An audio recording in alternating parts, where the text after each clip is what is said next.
Good morning, everyone.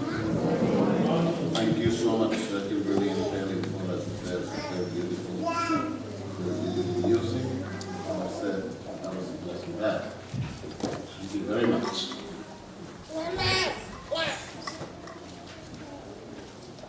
Thank you for being here. To our visitors, we are really happy that you have decided to join us in our worship this beautiful Saturday. Pastor Moses, thank you very much. Glad to see you. Brother Williams, thank you for being here, and we have other visitors here, the friends of Lourdes, Sister Lourdes. Maraming salamat.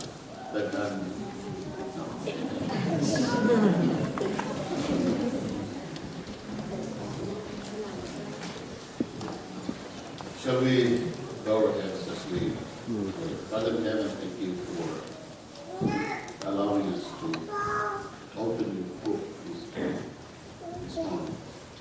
We ask your Spirit, Lord, to inspire the author of this passage to be with us, to help us understand the meaning of the passage. May we be encouraged in the Lord, may we be strengthened, may we be brought closer to you as we serve you day by day. Father, I ask that you please help me as I pray in His name. Winners don't quit, or quitters don't sleep. Jeremiah 20, verses 7 to 9. Let's read it again. O Lord, thou hast deceived me, and I was deceived. Thou art stronger than I, and hast prevailed. I am in derision daily. Everyone mocketh me. For since I spake, I cried out. I cried violence and spoil, because the word of the Lord was made a reproach unto me, and a derision daily. Then I said, I will not make mention of him, nor speak any more in his name. For his word was in mine heart as a burning fire, shut up in my bones, and I was weary with forbearing, and I could not stay. You know, friends, it had been a tough night for the prophet Jeremiah. It was a moment he never envisioned when he went into the ministry. He never experienced such devastating event all throughout his life. All night, he had been at Benjamin's gate of the temple, being publicly humiliated. He was arrested and put in the stocks as a criminal, with people mocking and deriding him as they went into the temple to worship. By the way, I don't know if you understand what a stocks is. When Jeremiah says he was put in the stocks, he's not referring to the capital stock of a business entity or the stock market that you can invest. No, it's not that. The stocks that Jeremiah is talking about here is a device used in the medieval times as a form of physical punishment. It's something like this. This device partially immobilized its victims, and they were often exposed in a public place such as the site of a market to the scorn of those who passed by. And with these boards, the legs or the wrists are pressed in these holes. And since it is an outdoor or public form of punishment, the victim would be subjected to the daily or nightly weather. And not only that, the worst thing is that everybody is free to do whatever they want to do with the victim. They can torture the victim, they can insult him, they can mock, they can curse, they can kick, they can spit on him, they can urinate in, even defecate on the victim. Whatever they want to do, they can do it just to humiliate the offender. Now, when the prophet came out from this kind of punishment, Pashur, the priest in charge of the temple, or the governor of the temple, he smote him and began to speak words that should not be said to an anointed person like the prophet Jeremiah. In fact, Pashur was so cruel to Jeremiah, for he wanted to stop him from prophesying against the nation of Judah and against the city of Jerusalem. He wanted to eliminate the prophet, making him a public shame.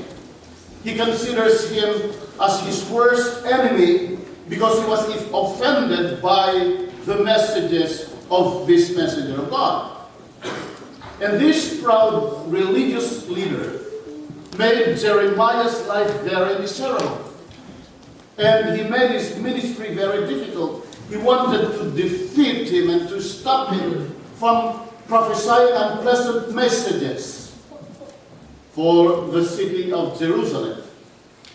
So if we're going to look at verses 3 to 6, here Jeremiah is personally cursing him, Pashur. Jeremiah is cursing Pashur because instead of supporting his calling, this proud cleric persecuted and unjustly embarrassed Jeremiah, causing great discomfort to him.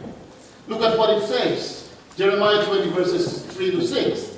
And it came to pass on the morrow that Pashur brought forth Jeremiah out of the stocks. Then said Jeremiah unto him, The Lord hath not called thy name Pashur, but Magor-Mizabim. For thus saith the Lord, Behold, I will make thee a terror to thyself, and to all thy friends, and they shall fall by the sword of their enemies, and thine eyes shall behold it. And I will give all Judah into the hand of the king of Babylon, and he shall carry them captive into Babylon, and shall slay them with the sword. Moreover, I will deliver all the strength of this city, and all the labors thereof, and all the precious things thereof, and all the treasures of the kings of Judah will I give into the hand of their enemies, which shall spoil them, and take them, and carry them to Babylon. And thou, Pashur, and all that dwell in thine house, shall go into captivity, and thou shalt come to Babylon, and there thou shalt die, and shalt be buried there, thou and all thy friends, to whom thou hast prophesied lies. Now you understand why Pashur hates Jeremiah. And after pronouncing this judgment to this very proud religious leader, due all to the sufferings that resulted from his faithful obedience to God's call, Jeremiah felt he had enough. And so he started his complaints to the Lord. He said, Lord, enough is enough. This is not fun. I am quitting.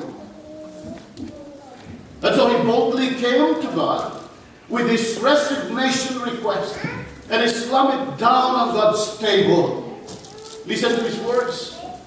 Oh Lord, thou hast what? Yet thou hast received me. Thou hast tricked me. I was deceived. Thou art stronger than I, and hast prevailed. I am in derision daily. Everyone mocketh me. For since I spoke, I cried out. I cried violence and spoil, because the word of the Lord was made a reproach unto me, and a derision daily. Then I said, I will not make mention of him, nor speak any more in his name. Harsh words, isn't it? As if the prophet was saying, Lord, you have cheated me. You have seduced me. I was minding my own business. My dad was a preacher. I don't know how hard it is to be one. I didn't intend to be in the ministry, but you came to me twice. You seduced me, and I was what? And I was persuaded. And since then, I'm in derision daily. These people, your people, they don't respect me anymore. They don't honor me anymore. So you see, friends, what's happening here is that Jeremiah was not only complaining to God, he was even quarreling to God. And some Bible scholars, they say that this is what? This is blasphemy. But I don't think so. I personally believe that he could freely say this to his God because of the intimacy of the relationship. You know what I mean? Because of their friendship and familiarity, that he was able to honestly and frankly express what's in his heart. He was depressed. He felt lonely. He was fighting bouts of fear and doubt. He felt rejected both by his own people and by his God. And so as a depressed human being, he said, Lord, you framed me.